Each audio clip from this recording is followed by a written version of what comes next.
नमस्कार, मैं हूं आपके साथ अभिषेक पुंडी। सुना होगा आपने कि वार का पलटवार जरूर होता है। जब से शेख हसीना को बांग्लादेश से भगाया गया और मोहम्मद यूनुस ने गद्दी संभाली, उसके बाद से जिस तरीके से मोहम्मद यूनुस ने भारत के साथ रिश्ते खराब करने की जो शुरुआत की है वो आज अपने अंतिम दौर तक पहुंच चुकी है। 30 दिसंबर 2025 को मैं आपके सामने हूं और आज की खबर यह है कि बांग्लादेश ने अपने उच्चायुक्त को जो दिल्ली में थे उन्हें वापस ढाका बुला लिया है। यहां तक के रिश्ते खत्म हो चुके हैं। लेकिन आज थोड़ी सी पहली बात करेंगे इसी साल के अप्रैल में जो फैसले लिए गए थे, जो रास्ते बांग्लादेश के लिए बंद किए गए थे, जिससे हजारों ट्रकों में सामान वापस भेज दिया गया था और वो सामान सड़ गया था, उससे क्या कुछ फर्क पड़ा बांग्लादेश की जीडीपी पर, बांग्लादेश की अर्थव्यवस्था पर, बांग्लादेश की महंगाई और रोजगार पर। आज बांग्लादेश किस हाल में है, इन सारे विषयों पर एक एक कर चर्चा करेंगे। लेकिन सबसे पहले नक्शा देख लीजिए, इससे आपको समझ में आएगा कि ये आपका बांग्लादेश और बांग्लादेश का ये पोर्ट यहां पर चिटगोंग पोर्ट, यहां से दुनिया भर में ज्यादातर बांग्लादेश अपना सामान भेजा करता था। लेकिन ये बहुत छोटा पोर्ट है। इसके अलावा वो भारत के कोलकाता पोर्ट का इस्तेमाल करता था, मुंबई पोर्ट का इस्तेमाल करता था, और भी जिस पोर्ट की जरूरत होती थी उस पोर्ट का वो इस्तेमाल करता था, क्योंकि ये बड़े पोर्ट्स हैं और यहां से सामान ले जाने में आसानी होती थी। मान लिया आप ये लगा लीजिए कि यहां से लैंड रूट के रास्ते मुंबई आराम से सामान भेज दिया और यहां से किसी तीसरे देश में सामान भेज दिया। लेकिन अगर अपने ही जहाज से ऐसे घुमाकर वो सामान यहां मुंबई भेजेगा या फिर किसी तीसरे देश में भेजेगा तो वक्त ज्यादा लगता था। इन पोर्ट्स को भारत ने बांग्लादेश के लिए पूरी तरीके से बंद कर दिया। बाकी जो जितनी भी सीमा लगी है, लगभग ये जो सीमा बांग्लादेश की लगती है 4000 किलोमीटर से ज्यादा की सीमा है। यहां 50 लैंड पोर्ट्स थे। इन लैंड पोर्ट से सामान भारत में आता था और ये भी पूरी तरीके से बंद कर दिए गए और कहा गया कि आप अपना खराब और घटिया क्वालिटी का सामान हमारे नॉर्थ ईस्ट के राज्यों में लगातार डंप कर रहे हैं। तो ये 50 लैंड पोर्ट्स बंद किए, 3 मुंबई वाला, कोलकाता वाला और एक और पोर्ट लगातार बंद करने का काम किया गया। अब इससे असर क्या हुआ वो आपको चलिए दिखाता हूं। इससे असर बांग्लादेश पर क्या पड़ने वाला, किस तरीके से महंगाई और बेरोजगारी चरम पर है। पहला पेट्रोपोल पश्चिम बंगाल का, बाकी ये फुलबाड़ी वाला और असम, मेघालय, त्रिपुरा, मिजोरम के ये सभी जितने भी पोर्ट्स थे ये सारे बंद कर दिए गए। असर क्या पड़ा, जो गारमेंट्स के जो सामान है वो लगभग प्रतिबंधित हो गए, ट्रकों को वापस लौटा दिया गया, garments, agro processed food, furniture आदि पर प्रतिबंध लगा दिया गया, सामान प्रतिबंध लैंड रूट से आयात सीमित किया गया। 2025 से garments, furniture, agro processed goods पर आयात प्रतिबंध कर दिया गया। मतलब अब पहले जो बांग्लादेश का सामान भारत से होते हुए किसी देश में 10 दिन में पहुंच जाया करता था, वो अब बांग्लादेश का सामान 25-25, 30-30 दिन में पहुंचता है। और जो सब्जियां, फल वगैरह हैं या फिर प्रोसेस्ड फूड्स वगैरह हैं वो तो खराब ही हो जाते हैं, वो तो जाने लायक बचते ही नहीं है। तो ये असर पड़ा है। अब आप देखिए कि गारमेंट से जुड़ी इंडस्ट्री बांग्लादेश की जीडीपी में लगभग 83% का स्टेक रखती है बांग्लादेश, क्योंकि बांग्लादेश का जो कपड़ा है वो दुनिया भर में फेमस है, दुनिया भर में मांग है बांग्लादेश के कपड़े की। और जब वो आयात बंद हुआ तो उससे भारत का जो टेक्सटाइल इंडस्ट्री है वो कहीं ना कहीं ग्रूम लगातार कर रहा है। जब से भारत ने बांग्लादेश से कुछ सामानों को लैंड रूट्स पर आयात रोक लगा दी है, बांग्लादेश ने अगस्त 2025 में अपनी तरफ से 3 लैंड पोर्ट्स बंद कर दिए गए। बांग्लादेश ने भी वार का पलटवार करते हुए दिखाया कि हम भी कर सकते हैं। चिलाहाटी, दौलतगंज और तेगामुख बाकी ऑपरेशंस इस पर सस्पेंड कर दिए गए, क्योंकि भारत की कार्रवाई से वो अनप्रॉफिटेबल हो गए थे, यहां सामान ही नहीं पहुंच रहा था। शेख हसीना के बाद बांग्लादेश के खिलाफ लिए गए फैसलों की अगर बात करें तो शेख हसीना की सरकार गिरने के बाद भारत बांग्लादेश संबंधों में तनाव बढ़ा है। भारत ने कई कदम उठाए जो मुख्य रूप से रणनीतिक, व्यापारिक और राजनयिक थे। ये फैसले मोहम्मद यूनुस की अंतरिम सरकार के चीन की ओर झुकाव, उत्तर पूर्वी राज्यों पर टिप्पणियां और अल्पसंख्यकों पर हिंसा के जवाब में देखे गए। ये जो चीन गए थे ना सबसे पहले बनते ही, और चीन पहुंचे और चीन पहुंचकर वहां पर जिनपिंग से मुलाकात की और वहां जाकर इन्होंने एक बयान दिया। उस बयान में क्या कहा, जो भारत के 7 सिस्टर्स हैं, मतलब जो पूर्वी राज्य जो हमारे हैं, हमारे जो नॉर्थ ईस्ट के जो राज्य हैं, उन्हें कहा कि ये लैंडलॉक्ड राज्य हैं और इनका इकलौता बाप मैं ही हूं, मतलब इकलौता गार्जियन मैं ही हूं। जिसके जवाब में जितने भी पोर्ट्स थे बांग्लादेश के वो भारत सरकार के द्वारा बंद करने का काम किया गया। बाकी खफा क्यों है बांग्लादेश भारत से, क्योंकि शेख हसीना को हमने शरण दी हुई है। नवंबर 2025 में बांग्लादेश ने उन्हें मौत की सजा सुनाई, प्रत्यर्पण की मांग की भारत से, लेकिन भारत ने मना कर दिया। बाकी ट्रांसशिपमेंट सुविधा वापस लेना, ये ट्रांसशिपमेंट सुविधा इसे कहा गया, इसे नाम दिया गया, इसे कहा जाता है जो हमारे बंदरगाह बंद किए गए बांग्लादेश के लिए। बांग्लादेशी निर्यात मुख्य रूप से गारमेंट्स को भारत के लैंड बॉर्डर्स, एयरपोर्ट्स और सी पोर्ट से तीसरे देशों जैसे यूरोप, यूएस, मिडिल ईस्ट में भेजने की सुविधा बंद कर दी। आधिकारिक कारण क्या रहा?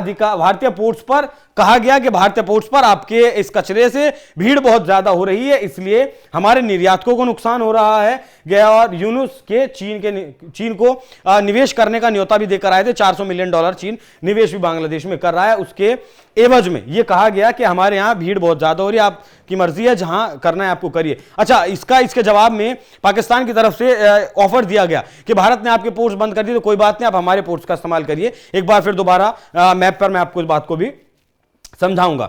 बाकी garments, agro process food, furniture, jute आदि पर लैंड पोर्ट से आयात पर रोक लगा दी गई। केवल समुद्री रूट्स मुंबई और में से थोड़े से सामान की अनुमति दी गई। इससे बांग्लादेश के भारत को निर्यात में $770 मिलियन का नुकसान हुआ। मतलब लगभग उसका जो व्यापार होता था उस व्यापार का कुल मिलाकर 42% का उसे नुकसान हुआ।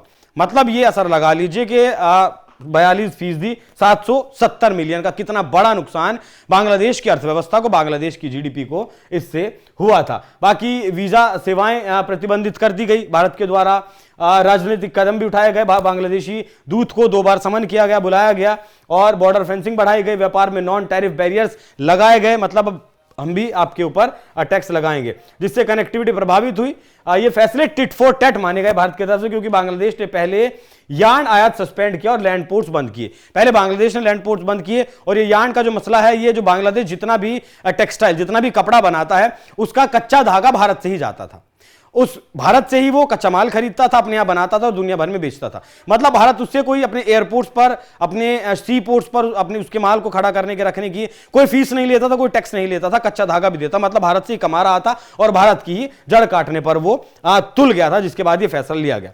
भारत की कार्रवाइयों से बांग्लादेश की अर्थव्यवस्था प्रभावित हुई, क्योंकि उसका लगभग 80% से ज्यादा निर्यात गारमेंट्स पर निर्भर करता है और भारत पर बिजली व्यापार, रास्ते, बिजली के लिए भी भारत पर ही निर्भर करता है। कुल निर्यात उसका $50 बिलियन का है, लेकिन 2025 में इसमें गिरावट आई और यह 15 से 20% तक घटा, समय दोगुना हो गया और इसे बाजार भी कम मिल रहा है, क्योंकि अमेरिका, यूएस, मिडिल ईस्ट के देशों में सामान ही कम जा रहा है तो बाजार भी कम मिल रहा है।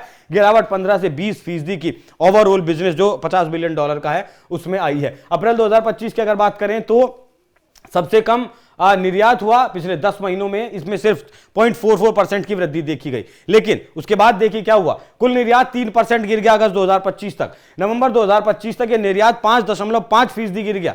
जुलाई नवंबर 2025 में इसका नेटवेयर निर्यात 1% तक गिर गया था। बाकी ये सारा जो है ज्यादातर प्रभावित होने वाले जो सेक्टर हैं, इसके लेदर, फार्मा, लाइट इंजीनियरिंग प्रभावित हुई। फैक्ट्रियों पर बंद होने का खतरा मंडराने लगा, बेरोजगारी बढ़ गई। यूएस के 37% टैरिफ से डबल इसे झटका यहां पर लगा है। ट्रांसशिपमेंट बंद होने से 50% का जो इसका लागत थी वो बढ़ गई। 10 दिन से अब ज्यादा, मतलब 20 दिन से भी ज्यादा लगने लगे लागत। अब लागत का खर्चा भी बढ़ने लगा 15 से 20%। नेपाल, भूटान को निर्यात प्रभावित नहीं हुआ, लेकिन हाँ, क्योंकि नेपाल, भूटान को अभी भी से छूट दी गई है कि नेपाल, भूटान को तुम अभी भी हमारे यहां से सामान भेज सकते हो, क्योंकि नेपाल और भूटान दोनों ही हमारे मित्र देश हैं। जीडीपी अगर बात करें तो फाइनेंशियल ईयर 2025 में जीडीपी ग्रोथ 3.9% रहा मात्र, या मतलब इससे भी, या तो इससे भी कम, जो लगभग 6% हुआ करता था शेख हसीना के वक्त में। व्यापार बाधाओं से विकास बाधित हुआ, गारमेंट्स में गिरावट आई, आय कम हुई। बाकी आर्थिक तनाव से फैक्ट्रियां बंद हुई, बेरोजगारी बढ़ी और डाइवर्सिफिकेशन भी कम हुआ। अब अंतरराष्ट्रीय बाजार में प्रतिस्पर्धा नहीं रही। भारत को क्या फायदा हुआ इससे? भारत से यह फायदा हुआ कि दुनिया में ज्यादातर जो कपड़े का, टेक्सटाइल का व्यापार करते हैं वो भारत, वियतनाम और आपका बांग्लादेश ही करते थे। लेकिन बांग्लादेश को तो बाजार मिल ही नहीं रहा है। जब बांग्लादेश को बाजार मिल ही नहीं रहा है तो इससे भारत का जो टेक्सटाइल सेक्टर है वो ग्रूम कर रहा है। अच्छा, इसे रोकिएगा, एक बार मैप दिखाइएगा दोबारा, एक बार मैप से पाकिस्तान के प्रभाव को भी मैं आपको बता दूं कि पाकिस्तान कितना बेवकूफ आदमी है। ये रहा आपका पाकिस्तान, ये रहा आपका बांग्लादेश। बांग्लादेश हमारे कौन से पोर्ट्स का इस्तेमाल करता था? आपका कोलकाता पोर्ट का इस्तेमाल करता था, मुंबई के पोर्ट का इस्तेमाल करता था। लेकिन अब पाकिस्तान ने प्रस्ताव क्या दिया है कि आप यहां से पहले सामान यहां से घुमाकर यहां पाकिस्तान लेकर आओ और फिर यहां से हम दुनिया भर में आपके सामान को भेजेंगे। मतलब इतना बेवकूफी भरा फैसला। जितनी दूरी वो यहां से यहां तक तय करेगा, इतनी दूरी वो किसी देश को जाने में तय नहीं करेगा उसका जहाज। तो ये बेवकूफ़ी भरा फैसला जरूर पाकिस्तान का था और एक विकल्प के तौर पर पाकिस्तान ने खुद को दिखाने की कोशिश की थी, लेकिन नतीजा ये रहा कि बांग्लादेश के लाखों ट्रक, हजारों ट्रक भेज दिए गए, लाखों करोड़ रुपए का नुकसान हुआ, अरबों डॉलर का उससे नुकसान हुआ है, लेकिन फिर भी उसके बावजूद भी बांग्लादेश में बैठा मोहम्मद यूनुस मानने के लिए तैयार नहीं है। लेकिन अब बांग्लादेश पूरी तरीके से चरमराने लगा है और जब चरमराने लगा है, भारत से अभी प्रस्ताव पारित किया है कि 50,000 टन चावल खरीदेंगे, लेकिन भारत ने अभी उस पर कोई प्रतिक्रिया नहीं दी है। ठीक वैसे ही जैसे तुर्की भारत के आगे गिड़गिड़ाया कि हमें गेहूं दे दीजिए, लेकिन भारत ने गेहूं देने से उसे मना कर दिया, तो उम्मीद है बांग्लादेश को भी चावल देने से मना किया जाएगा। तो एक तो इनकी अर्थव्यवस्था भारत के कारण सिकुड़ जाएगी, दूसरी तरफ भूख से भी मरेंगे, तब जाकर इन्हें नानी जरूर याद आएगी और एक बार फिर से भारत के सामने गिड़गिड़ाते हुए नजर जरूर आएंगे। बाकी आप लोगों की खबर कैसी लगी, इस पर आपकी राय क्या है, कमेंट बॉक्स में जरूर बताइएगा। नमस्कार।